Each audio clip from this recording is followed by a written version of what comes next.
I came home early and noticed my gun safe was open. Not broken. Unlocked. 2 firearms were gone. No forced entry. No alarms. Then I checked my security footage and saw HOA security wearing official uniforms, walking out of my garage like they owned the place. They thought I'd file a complaint. They didn't know I used to be a cop.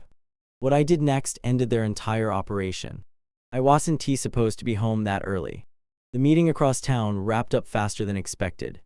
And for once traffic actually cooperated. As I pulled into my driveway, everything looked normal at first glance. Garage door down. Lights off.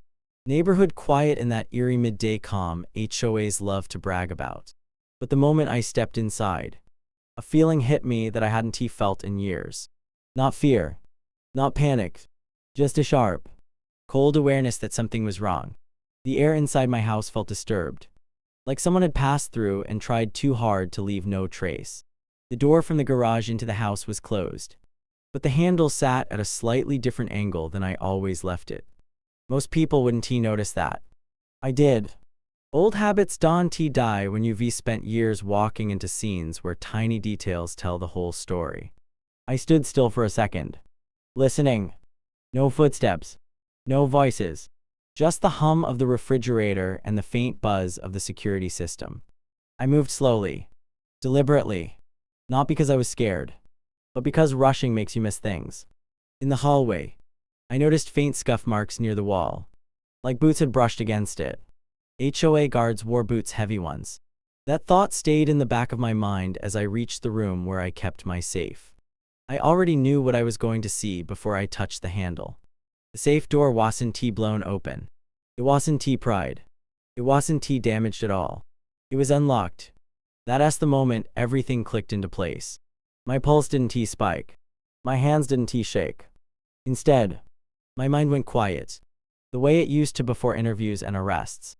Inside the safe, 2 firearms were missing. Not random ones. Specific ones. The kind someone would only take if they knew exactly what they were looking for. Whoever did this had time, access, and confidence. I checked the rest of the house methodically. Nothing else was disturbed. No drawers dumped. No valuables missing. That ruled out a break-in immediately. This wasn't a thief looking to grab whatever they could. This was targeted. Clean. Professional enough to fool an average homeowner, but sloppy enough to leave patterns someone like me could read. What bothered me most wasn't the theft itself. It was the assumption behind it. Whoever took those guns believed they could walk into my home, take what they wanted, and walk out without consequences. They believed authority badges and HOA rules made them untouchable. Standing there in my own house, looking at that open safe, I realized something important. They didn't just steal from the wrong person. They misjudged who they were dealing with entirely. I didn't rush to call anyone. That's the mistake most people make. Panic creates noise, and noise tips off people who think they're safe. Instead, I sat down at the kitchen table, opened my laptop, and pulled up the security system feed. I deinstalled it myself years ago. After retirement, more out of habit than fear. Cameras covered every angle. The HOA said they monitored for community safety. Ironically, that's exactly why I knew where to look first. The footage from earlier that afternoon started out boring. Empty driveway. A light breeze moving the trees. Then, right on schedule, an HOA security cart rolled into view and stopped in front of my house. That alone wasn't unusual. They did routine patrols all the time. What made my stomach tighten was what happened next. 2 guards stepped off the cart and walked straight toward my garage, no hesitation. No radio check. No clipboard. They moved like men who had done this before. One of them pulled out a key fob. Not a master HOA key to common areas, but a programmed access fob. My garage door lifted smoothly, quietly, as if it had been invited to open. That detail told me more than any confession ever could. This wasn't opportunistic. This was premeditated access. Someone had taken the time to program or clone entry credentials. Someone inside the system. I leaned closer to the screen as they entered the garage. Their faces were partially obscured by caps, but their uniforms were clear as day. Official patches, HOA logos, boots leaving the same scuff marks I'd seen in the hallway. One of them glanced up at the camera for half a second, then adjusted his position just enough to stay out of its main view. That move sealed it. He knew the cameras were there. He just underestimated how wide the lens really was. Inside the house, the cameras didn't have audio, but body language speaks loud enough. They didn't rush. They didn't search. One guard stood watch while the other went straight to the room with the safe. No trial and error. No confusion. He entered the code on the first try. When the safe opened, there was no surprise, no celebration, just a quick, practice selection of what they wanted. I paused the video and rewound it twice, taking screenshots, timestamps, angles. Years in law enforcement teach you how to watch footage without emotions getting in the way. I noted their posture, their handedness, even the way one of them favored his left knee when he turned. Small details become very big later. As they left, one guard casually wiped the door handle with his sleeve, an amateur mistake dressed up as confidence. They closed the garage, climbed back onto the cart, and drove off as if they'd just finished checking parking permits. Total time inside my home, under 7 minutes. When the screen went dark, I didn't feel angry. I felt something much colder, because now I wasn't dealing with a mystery. I was dealing with documented evidence. Names, uniforms, access methods, and intent.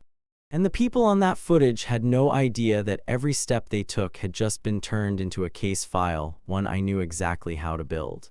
They didn't choose my house by accident. People like that never do. From their point of view, I was the perfect target, quiet homeowner. No drama, no complaints, no visible security beyond what the HOA already claimed to manage. I paid my dues on time, kept my yard clean, and didn't attend meetings. To them, that probably screamed compliant and harmless. What they didn't see was the part of me that never really retired. Years in law enforcement train you to think in layers. You don't just ask what happened, you ask why this location, why this time, and why this method. As I replayed the footage in my mind, I realized something unsettling. They hadn't just scoped my house. They studied me. They knew when I was usually gone. They knew where my safe was. And they knew which items inside were worth the risk. That kind of knowledge doesn't come from casual observation. It comes from records, gossip, and access to information most residents never think twice about handing over.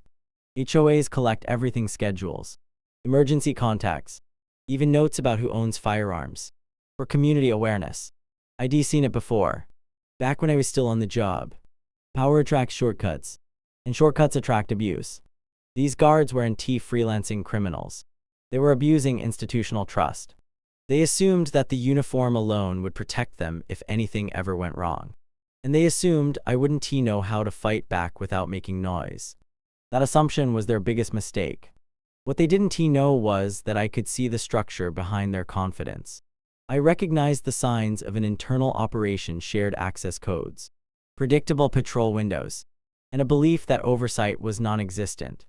I knew exactly how long such systems take to collapse once someone starts asking the right questions in the right order. I also knew that confronting them directly would only give them time to cover tracks and shift blame. Experience teaches patience. It teaches restraint. When you've watched cases fall apart because someone wanted immediate satisfaction, you learn to let the evidence speak first. I didn't storm into the HOA office. I didn't post online. I didn't threaten lawsuits. I quietly mapped the chain of responsibility in my head, from guards to supervisors to whoever approved access privileges. Because theft at this level is never a one-person crime. They also underestimated something else. I knew how to document without tipping anyone off. I understood internal review procedures, jurisdiction boundaries, and how private security intersects with public law enforcement. I knew which mistakes to avoid and which pressure points would force cooperation. To them, I was just another homeowner. To me, they were already suspects. Standing there, replaying everything, I realized how comfortable they'd become operating in the gray zone where rules are flexible and accountability feels distant. That comfort made them sloppy. And sloppiness is what ends careers, not anger. They thought they had control because they wore badges and carried radios. But real control comes from understanding systems better than the people abusing them. And by the time they finished walking out of my house, they already handed me everything I needed to take that control away without raising my voice once. I didn't confront them.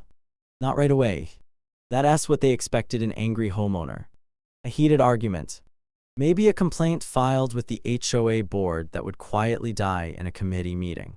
Instead, I did what I'd done countless times before in my career. I let the clock work against them.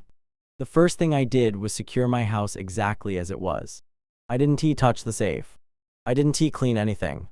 I documented every angle with my phone, marking timestamps to match the footage. Then I backed up the video files in 3 separate places. Evidence only has value if it can disappear. Once that was done, I made a few phone calls, but not the kind they were worried about. No sirens. No patrol cars. Just calm, deliberate conversations with people who understood what the footage meant the moment they saw it. By the next morning, the plan was already in motion.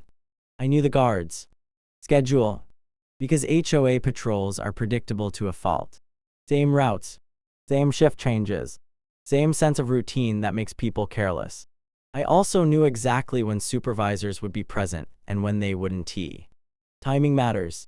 You don't expose a problem when the people responsible can hide it. You expose it when they are forced to respond in real time. When the guards showed up for their shift that afternoon, everything looked normal to them. Radios crackling, clipboard checks, casual jokes. What they didn't notice was the unmarked car parked across the street or the quiet presence of someone from outside their little bubble of authority. The moment came quickly. They were approached mid-patrol, calmly, professionally, and with no room for misunderstanding. There was no shouting, no dramatic takedown. Just a request to step aside and answer a few questions. That's when confidence starts to crumble. One guard tried to play it off, smiling, acting confused. The other went quiet, too quiet. When the screenshots came out, when the timestamps were laid in front of them, the energy shifted instantly. Authority evaporates when it's backed into a corner by facts.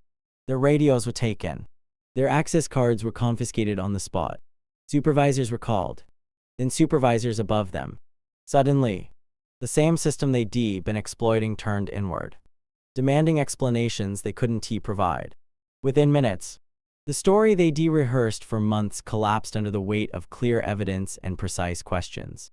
The weapons were recovered before the sun went down, not from some mysterious third party, but from exactly where someone with inside access would stash them temporarily. That detail alone confirmed what I already knew: this wasn't a one-time lapse. It was a routine they thought was invisible. The most satisfying part wasn't watching them lose control. It was watching them realize they never had it. They'd mistaken silence for weakness, privacy for ignorance, and routine for safety. They'd built their operation on the belief that no one inside the neighborhood knew how to push back without making noise. They were wrong. By the time everything was over, they weren't guards anymore. They were liabilities being carefully distanced from uniforms and authority. And all of it happened without me ever raising my voice, stepping into an office, or asking for permission. Payback doesn't have to be loud to be instant, it just has to be precise. The neighborhood didn't find out all at once. Things like that never spread officially, they leak. A guard suddenly missing from patrol. A security car parked and never used again. An unexpected policy update. Email from the HOA board that avoided details but emphasized new procedures. Revised access controls. And resident trust. People noticed. They always do. And once they started connecting dots, the story took on a life of its own. Within days, the HOA office went from quiet to defensive. Meetings were rescheduled. Agendas changed. Board members who used to speak confidently now chose their words carefully. The same people who once hid behind rules and fines suddenly stressed transparency and cooperation. It wasn't an apology, but it was close enough to one for anyone paying attention. Authority shifts are subtle, and this one was unmistakable. Neighbors started stopping me during walks, asking casual questions that weren't casual at all. Did you hear about the guards? Do you know why security changed? I didn't volunteer anything. I didn't need to. Silence carries weight when people realize it as intentional. The absence of denial said more than any accusation ever could. Some residents looked relieved. Others looked uneasy, especially those who always assumed the HOA operated in their best interest. The most significant change wasn't visible on the surface. It was in behavior. Guards new ones kept their distance. Patrols became strictly public space only. No more wandering near garages. No more courtesy checks that no one had asked for. Access logs were suddenly a big deal. Paperwork mattered. Oversight existed again. That kind of correction doesn't happen unless someone higher up is afraid of what might still be uncovered. Behind the scenes, the fallout was heavier. Contracts were reviewed. Liability questions surfaced. People who had signed off on access permissions found themselves answering uncomfortable emails. The operation hadn't just exposed a couple of guards, it had cracked open a system that relied on residents not asking questions. And once questions start, they don't stop easily. What surprised me most was how quickly the power dynamic reversed. For years, the HOA had operated from a position of quiet dominance, enforcing rules without explanation and expecting compliance without resistance. Afterward, they hesitated. Notices softened. Fines decreased. Communication increased. Fear had changed sides. I didn't feel victorious. That wasn't the point. What I felt was a sense of balance being restored. Trust, once broken, doesn't come back easily. But accountability has a way of calming things down. The neighborhood felt safer not because of more rules, but because fewer people believed they were untouchable. In the end, the lesson was simple. Systems don't fail because they were evil.